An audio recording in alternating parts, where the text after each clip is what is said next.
Good evening, everybody. This is 9421 Podcast, Episode 6, Who You Want to Be.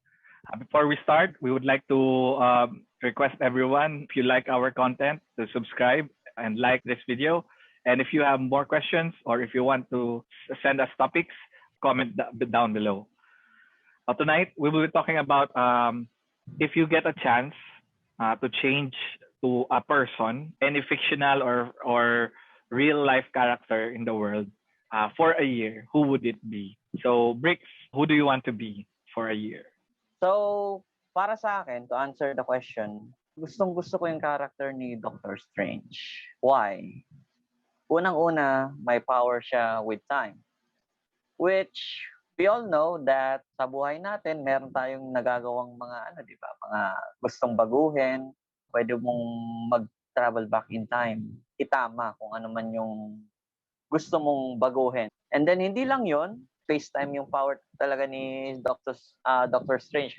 Kumbaga, kung if I recall myself, marami naman talaga akong gustong baguhin sa aking buhay when it comes to whatever decisions I had before. For me, in reality, napapaisip ako kung gusto ko bang maging bilyonaryo or powerful na politician. So, yung fictional mo si Doctor Strange, ang question doon is, anong reality ba yung pipiliin mo? Si Doctor Strange sa MCU mismo or si Doctor Strange na nandito sa reality natin? Ay, syempre, gusto ko si Doctor Strange na nasa reality. yung mga powers niya na gagamit mo siya in reality. Anyways, so dumako na lang tayo sa reality. So, nabanggit ko nga, kung gusto kong maging trilyonaryo, yung rich man sa mundo, or maging powerful na politician. Kasi una. Could you tell me, so are you saying na you want to be Amazon? Kasi if you're saying na a very rich person, so Amazon, Jeff Bezos, or very powerful politician, sabihin na natin Joe Biden, the most powerful man in the world. I'd rather be the richest man in the world. Bakit? Marami akong magagawa when I have money. And also, when you have money, kaakibat ng power. So, marami kang pwedeng gawin in 1 year. Marami kang pwedeng ipundar. Kaakibat nun, gusto mo rin maging inspiration to all. So, for a year, I wanted to help to whatever extent that I can with the money that I have, okay? So, ubusin mo pa lahat ng pera niya? I think I will. Pero hindi ibig sabihin na I will get myself naman bankrupt kasi if I were that person, na-acquire ko siya during my lifetime. So meron akong method to reacquire it as I spend it. So gusto kong parang bawasan naman konti yung aking kayamanan para makakatulong sa iba. Given the chance, kung makipag-swap ka ng buhay sa ibang tao, tutulungan mo yung ibang tao din. Pero if you're going to put it in the context na ito, sa Pilipinas na lang, may pandemic, maraming nawalan ng trabaho, paano mo matutulungan yung mga Pilipino sa sitwasyon ngayon? In the current situation, that's a very good question, Bet, no? Current situation, syempre, mag-invest tayo into health kasi yun yung yun yung magiging parang kickstart ba kung paano mo matutulungan ang Pilipinas. Yung sa pag-invest mo into vaccine, that's a very good way para tulungan na mismo yung economy ng bansa. Tutulungan mo yung health system ng isang bansa, at the same time, yung nagki-cripple na economy ng bansa dahil sa manpower. We're lacking manpower like right now, and as well as business. So, yun yung una kong gagawin. And then, cash incentive, pinaka-practical pa rin kasi yung approach yung yung mabigyan mo ng pera yung tao. Goodwill yung una mong gusto. Pero ano yung gusto mo for yourself? Kasi actually as a person, hindi ko maisip na yun ang una mong iisipin. Kasi naturally selfish ang mga tao. I think sarili mo muna yung una mong iisipin. Ano yung gagawin mo for yourself? Gusto ko lang naman by being known by everybody, I wanted siguro legacy na lang. Yun yung gusto kong maiwan. That will be my legacy by using my money. Meron tayong analysis na magagawa dito sa sarili natin. Money power, Mm. and sex. Ang tingin ko sa kay Briggs is power. Power yung gusto niya. Although money yung ginagamit niya, power yung gusto niya. Kasi gusto niya ng legacy. Legacy is some kind of power. After seeing what you've done using that character or that person, you will feel proud of yourself. So, legacy for the win. Bet for you. Who would you be for a year? If I were to become another person for a whole year, parang gusto ko maging gusto ko ma-experience maging Paul McCartney for 1 year. So alam ko nasa 80s na siya, early 80s yata, no? Kung bukas magigising ako na si Paul McCartney. Number 1 na gusto ko ma-experience ano yung feeling to become someone who have influenced generations. Parang gusto kong basahin lahat ng fan mail niya. Parang gusto ko ma-experience yung warmth na binibigay sa kanya ng mga tao. Parang sarap ng feeling na yun. Kasi recently may napanood ako na episode ng Carpool Karaoke. Sabi ni James Corden, yun daw yung pinaka-memorable na episode ng Carpool Karaoke kay Paul McCartney. Pinuntahan nila yung mga lugar na naging reference dun sa songs nila, like Penny Lane, nandun. Tapos parang may isang part na kumakanta ng Let It Be si James Corden. Tapos syempre sinabayan ni Paul McCartney. Tapos biglang napatigil si James Corden, tapos naiiyak siya. Kasi naalala niya dati, nung bata siya, yung lolo niya, tsaka tatay niya, yun yung kinakanta sa kanya. So parang, syempre patay na yung pareho, lolo and father ni James Corden. So parang sabi niya, kung mapapanood to ng lolo tsaka tatay ko, parang grabe, mind blown talaga. So parang, ganun kalaki yung naging impact yung nung banda nila nung time na yon, yung naging set of songs na ginawa nila for 10 years. Majority naman nung composition, Lennon McCartney. Lahat ng kanta nila hanggang ngayon remain to be very relevant. Sobrang relatable pa rin. Gusto ko lang din malaman kung saan nila kinuha yun, si Paul McCartney at si John Lennon, or si Paul McCartney. Saang baul nila kinuha yung wealth of information para gumawa ng mga ganong kanta. Speaking of saan nila nakuha, yung mga inspirations nila. May trivia lang ako sa Let It Be. So may lyrics yung Let It Be na Mother Mary comes to me. Mm-hmm. Yung Mary doon is not the religious figure. Yung nanay ni Paul McCartney, ang pangalan is Mary. So nanay niya talaga yung sinasabi niya na dumating sa kanya sa panaginip. So karamihan ng mga songs ni Paul McCartney is from dreams. Katulad ng Yesterday, sa kwento niya, gumising na lang daw siya isang araw. Naaalala niya yung hymn sa panaginip niya. And then tinatanong niya yung co-Beatles niya kung, alam niyo ba tong kanta na to? Hinaham niya. Tapos walang makapagsabi. And then ayun, nilatagan niya ng lyrics. Pero yung hymn ay nakuha niya sa panaginip. Kung yung tinatanong mo is kung saan nila nakuha, that's why they call it generational talents, right? Oo So talagang meron talagang geniuses among geniuses per generation. Parang swertihan lang. So kaya nga sabi nila yung golden age yung Renaissance, di ba? Because at that time magkakasama yung mga geniuses then. Swerte lang natin na we have genius upon our generation. Ang galing yung mga day-to-day activities nila na iisipan nila siya gawa ng kanta. Tapos, ayun, si Stephen Colbert ba yun? Yung nag-interview sa kanya, paano ka nag-come up ng ganun portfolio of songs? Sabi niya, talaga, ever since he was a kid, father niya, tito-tita niya, kasi nga namatay na maaga yata yung mom niya. Puro mahilig sa music. So, nung una, yung tatay niya yung nagpa-piano, kumakanta yung mga tita niya, eventually na naging siya na. Ganon din naman karamihan ng mga nagiging musician eh. Tapos sinabi na lang niya sa huli, plus genius ako eh. So, parang ganon. So, yun yung siya. Yung nagpa-humble pa siya noong una na bata kasi ako, babad talaga ako sa music eh. So, normal naman yun, no? Pero yun, plus genius kasi ako. Gusto kong ma-feel yung warmth na nafe-feel ng mga taong ito, especially him. Kapag may nagsasabi palagi na, alam mo, nakatulong yung song mo to get me through this point sa buhay ko or ganitong episode, like si Stephen Colbert, may isang summer na sabay namatay yung father tsaka brother niya, yung nag-interview sa kanya. Nung summer na yon, ang pinakasikat na song ay Band on the Run. the wings na yun eh. So parang nakatulong yun sa kanya to get through that particular episode sa buhay niya na napaka-tough.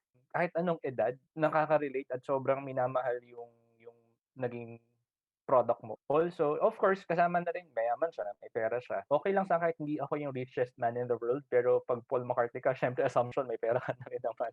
So, para mabili mo rin naman yung gusto mong bilhin for yourself. So, Beth, power, money, or sex? Actually, pwede mong palitan yung sex eh. Yung sex actually doon sa power, money, or sex is pleasure. Power, money, or pleasure. Gusto ko ma-feel yung pleasure of knowing or satisfaction from knowing na dami nagmamahal sa'yo. I mean, hindi naman lahat ng tao Beatles fan or Paul McCartney fan, but majority na-influensyahan ng mga kanta mo. Kung ako si Paul McCartney, hahanapin ko yung Gilbert Malinaw, bibilhan ko siya ng bahay at kotse, pati yung buong angkan niya. At least, di ba, para after a year, pag bumalik ako sa Paying Gilbert, na-checkan na yung bucket list kasi ginawa na sa akin ni Paul McCartney. Yun, siguro nga, yun nga. Out of the three, money, power, and pleasure, siguro I'm choosing Paul McCartney because of yun, pleasure. Na-maximize niya yung lifetime niya eh. I mean, ramdam niyang buhay siya. So, gusto ko maramdaman yung ganong feeling. Na, that feeling na talagang as in, nag-exist ako. I left a mark if ever man may mangyari. At least, sure ako na I left a mark. Yun. So ano yung paborito mong kanta ni Paul McCartney at bakit? Dahil sa bagong kasal siguro ako, kaya rin siguro ganon. Wings 2 eh. My Love. Wala eh. Medyo ako sa love songs kasi bagong kasal pa eh. So, tapos may bago siyang album ngayon na ginawa during pandemic. At lahat ng instruments dun sa album ay siya ang nag-play. Dahil nga, naka-lockdown. So for me, ang pipiliin ko is si Adrian Tepez or Alucard, which is the son of Dracula sa Castlevania. So not necessarily na gusto kong maging vampire or maging ano tawag, ano yung movies. Hindi naman. It's more on, for me, it's efficiency for the year. Kasi since vampire siya, so ito yung mga pros niya and cons niya. Ang pro niya talaga is vampire siya, hindi siya natutulog, hindi siya kumakain, meron siyang superhuman strength, super speed, kaya niya mag-transform, and then most of all is meron siyang mind control. So actually, ang una ko naisip si Professor X, kaso sabi ko may weakness si Professor X. Kasi kung mahina yung physical niya, di ba? So kung malaman na may mind control powers ka, mind control talaga yung gusto ko. Doon madudurog ka. So naghanap ako ng character na kayang i-defend yung self niya. But most of all, kayang mag-learn yung may brain.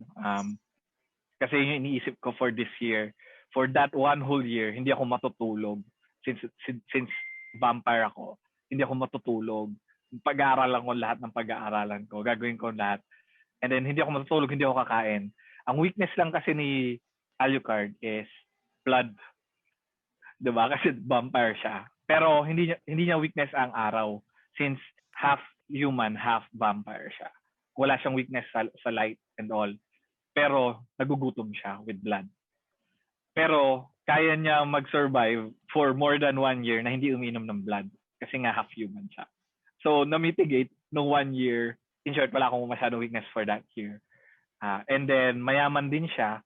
Pero ang goal ko is to learn as far as I can. Kaya ako gusto ko yung mind control is so that I can go to like research facilities, to anywhere in the world, basically, para lang makapasok. So, kung gusto kong pumunta sa Area 51, para makuha ko yung information, if I want to talk to a president and mind control, so him to tell me information, I can. So, yun talaga yung gusto ko, is to gather as much as information as I can for the whole year. And then retain all my memories. And then to use that advantage for the rest of my life. Pero ang weakness nun is yun nga, mukha akong vampire. So, socially, hindi ako magiging active. So, as far as sa question ni Cap na power, money, or pleasure, I think power ang gusto ko. Knowledge is power. Diba? So, knowledge ang gusto ko makuha. Banggit mo yung Area 51, no? Ano sa palagay mong meron doon?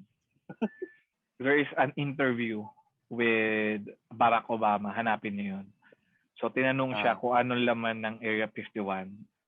Specifically, ang tanong is, are there aliens there? Dinudge ni Barack Obama yung answer niya.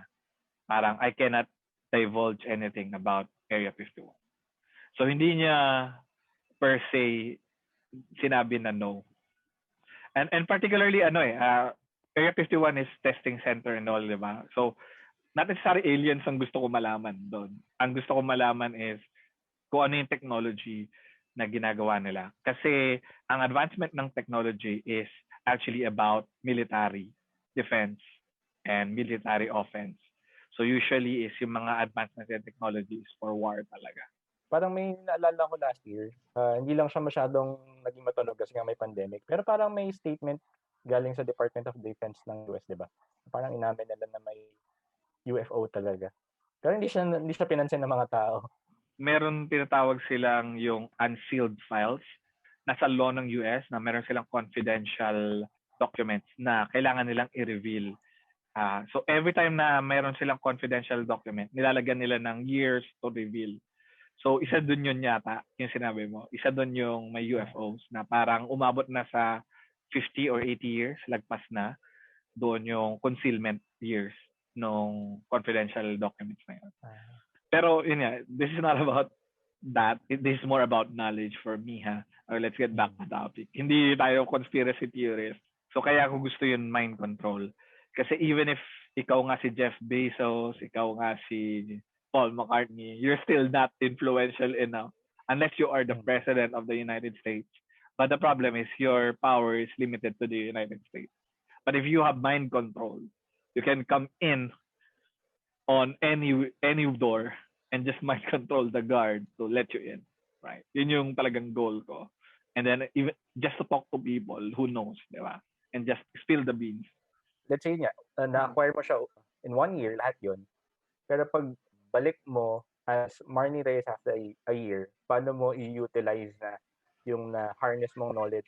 Gagawa ko ng library with all that knowledge. Gagawa ko ng fortress na si Marnie Reyes lang ang parang fortress of solitude na nandun lahat ng information. I will use that to my advantage to gain, kung gusto kong yumaman and all, to help other people also, but mainly for my knowledge. So, who do you want to be, Cap, for a year? So ako ay historical person. Bear with me, kasi ikukwento ko yung history niya. Medyo mahaba ito. So, ang pangalan niya is Otto Von Bismarck. So, sino si Otto Von Bismarck? Siya yung political leader noon na nag-unify sa Germany. Gusto ko siya kasi parang ginawa niyang game of chess yung buong Europe noong panahon niya to unify Germany. Meron siyang minastermind na 3 wars para ma-unify niya yung Germany.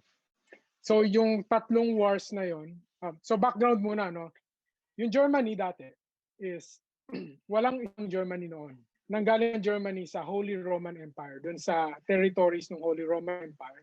Nung nag-fall down yung Holy Roman Empire, naging maliliit na Germanic states yung parts ng Germany. And so merong 39 na Germanic states.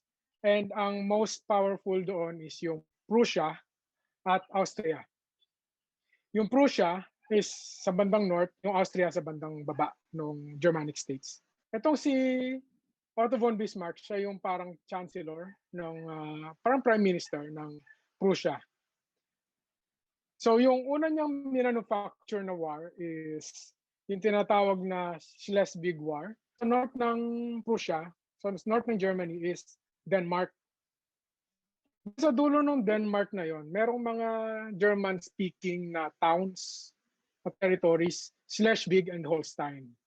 Yung pangalan ng territories na yon. So gusto niya sakupin yun kasi German yung mga tao doon pero territory ng Denmark. Pero hindi niya pwede sakupin bigla kasi magiging pangit yung image ng Prussia sa Europe. So ang ginawa niya ngayon, in-invite niya itong Austria na competitor niya sa pagiging most powerful Germanic state.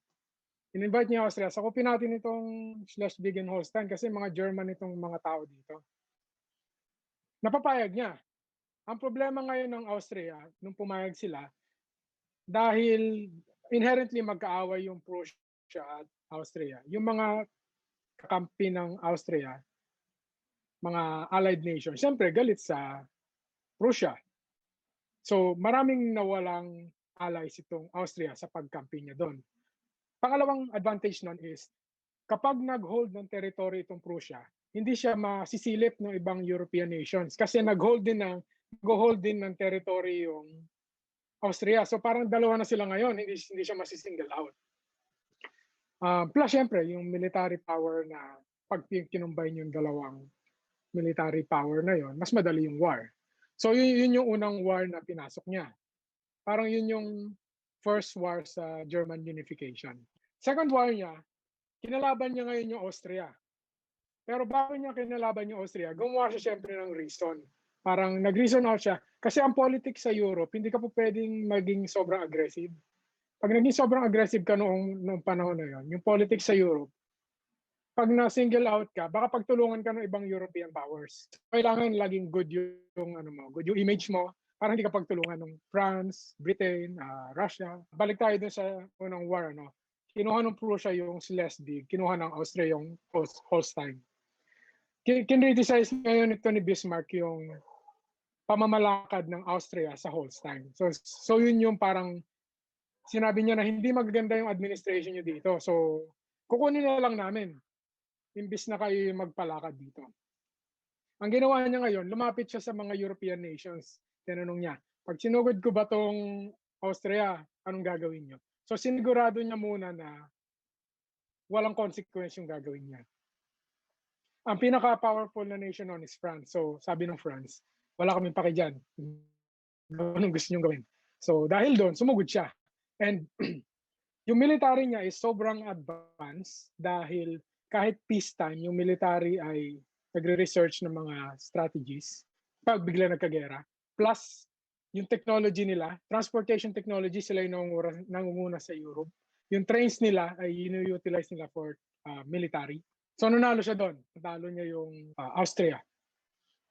Ngayon, ang ginawa niyang sa Austria, dahil natalo sila, ang ginawa niya is hindi po pwedeng maging involved ang Austria sa any unification efforts sa Germany. So parang out na agad yung Austria. So wala na siya agad doon. Plus, hindi niya sinugod yung capital ng Austria, although kaya niya. Ang nangyari nito, naging maganda yung image niya ni Bismarck kasi in-spare niya yung Austria sa parang total doom. Kasi pinabayaan niya eh. Yun lang gusto niya. Huwag kayong sasali sa German unification. And then, yung pangatlong war na minastermind niya is against France. Against France naman, ang ginawa niyang reason is gusto sakupin itong France yung Luxembourg na nasa boundary lang ng Prussia at saka ng France. Siyempre, sabi niya, pag tatanggol ko itong Luxembourg, pag sinugod niyo to, magde-declare kami ng war sa inyo. So yun yung unang reason. Pangalawang reason is nag-aaway yung France at Prussia sa succession ng monarchy sa Spain kasi nagbitiw yung Spanish monarch. So silang dalawa yung nag-aaway ngayon. Ang ginawa niya ni Bismarck, minanufacture niya yung mga messages na pumupunta sa France na pag binasa ng mga French, magiging insult sa French yung labas ng message. Pero pag binasa ng ibang European, parang neutral. Tapos pag binasa na syempre ng mga Germans, pro-German yung message. So, meron siyang skill sa pag-write ng mga messages na iba-iba yung meaning sa iba-ibang tao. So dahil doon, nauna ngayon sumugod yung France kasi sumama yung loob nila doon sa messages. Meron nga yung moral high ground itong si Bismarck kasi sinugod sila eh. At this point, yung 39 Germanic states, 5 na lang. Kasi parang na-convince na ni Bismarck na mag-combine yung the rest ng 39. So 5 na lang sila.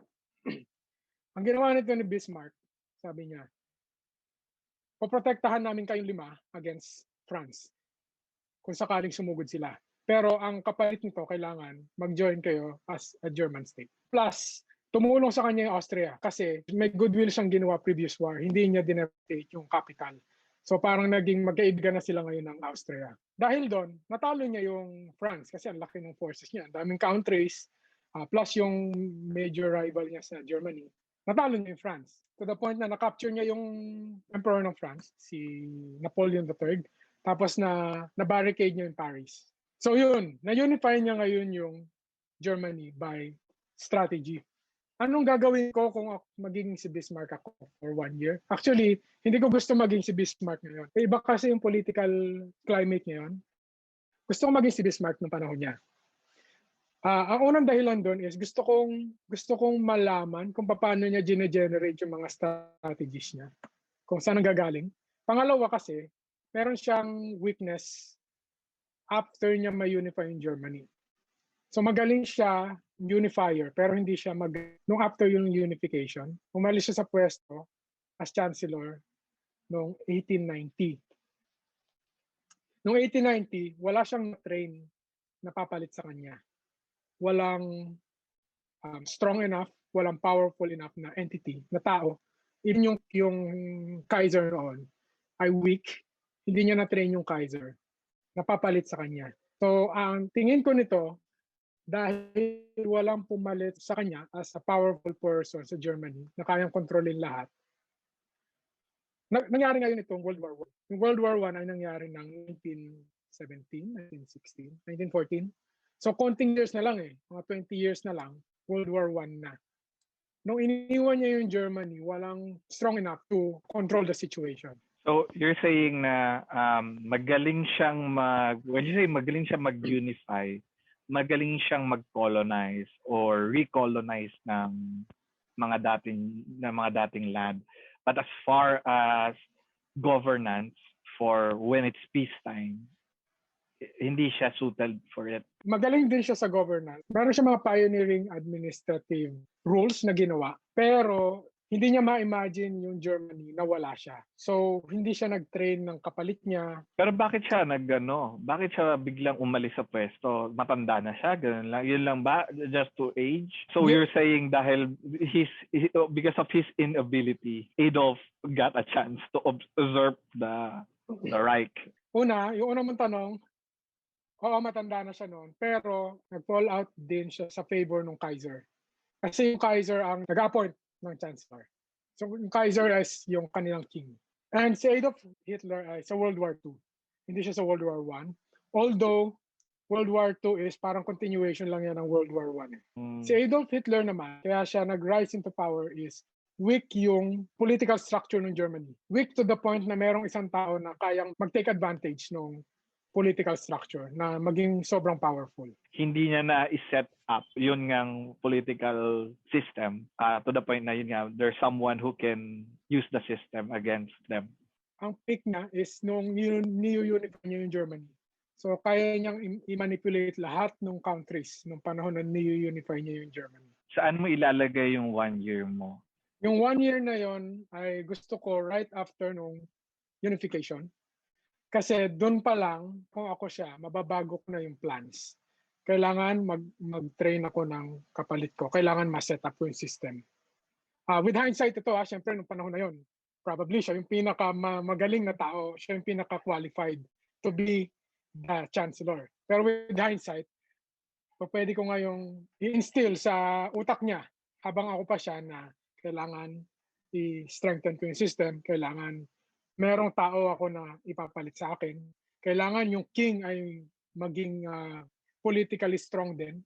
Kasi yung king nung Kaiser nung panahon ng World War I, weak yung Kaiser noon Madaling ma-manipulate. Power, money, or pleasure, yun ay power. Very much power.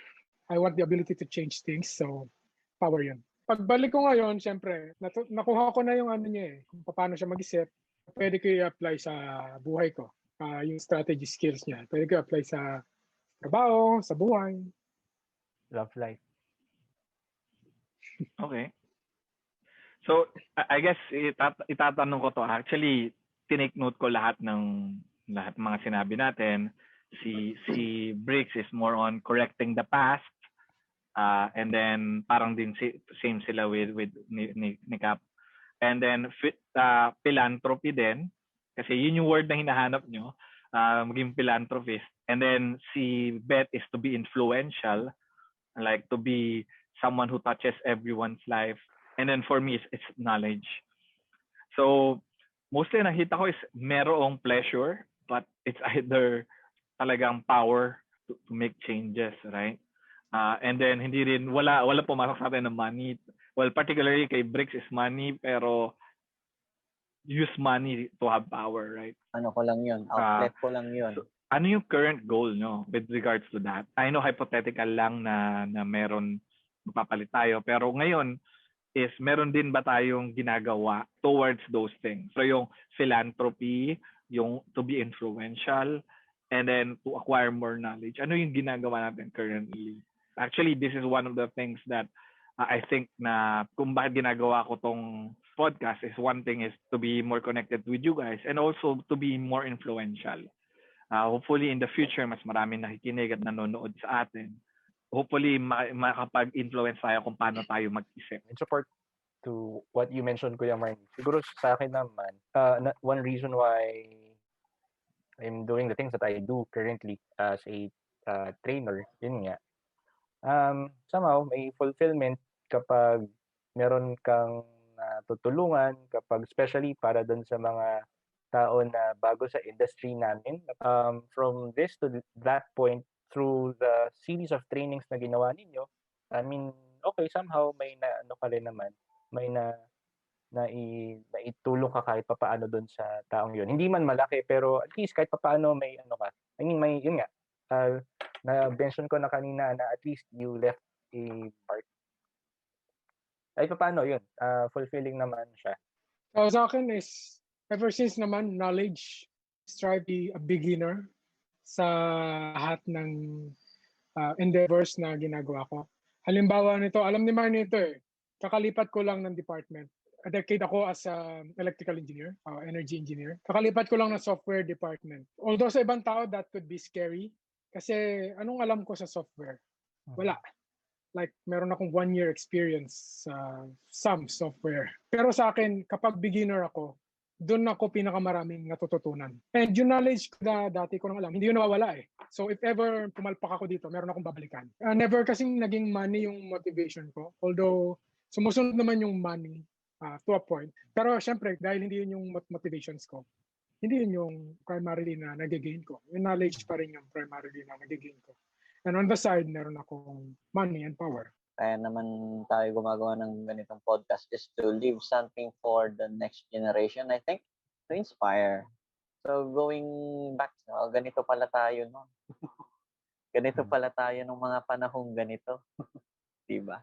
Mga nagkita-kita lang their college years tapos tuloy-tuloy hanggang sa whatever age we are at now.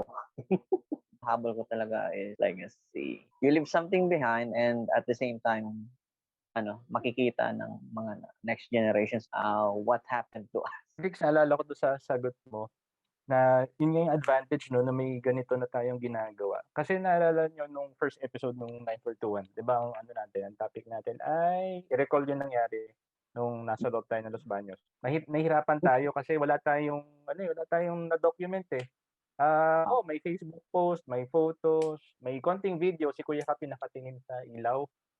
Pero wala tayong na-document So nahihirapan tayong i-recall na ano nga ba tayo nung college tayo? Parang paano nga ba tayo nag-iisip noon? So, yun yung advantage na ginagawa na natin to, na 10 years from now, nasa 40s na tayo, or even 20 years from now, mas madali na natin siyang mababalikan. Ano nga ba tayo nung tayo ay nasa 30s natin? So, at least, diba, it's something na nandyan na, nasa internet na, naka-upload na. So, wala na, diba, no? Masayang pag-usapan. Kaya tayo nahirapan ng first episode nga. Kasi nga, di natin siya na-document or di natin siya na-record na. 10 years from now, yun yung sasabihin natin sa sarili natin na, oh, these guys are so dumb. Parang gano'n. Na tayo din diba? Parang yung pag binalikan natin, yung gaya ng ginawa natin ngayon, nung binalikan natin yung college years natin, parang ang iengot natin, which is gano'n din, magmamature din tayo over time. And this is our way to document and see how far we've come. Some things will change, some things will stay the same, pero we will see those changes kasi documented na, which is good. Di ba yung motivator, ano yun? Money, power, pleasure, or sex?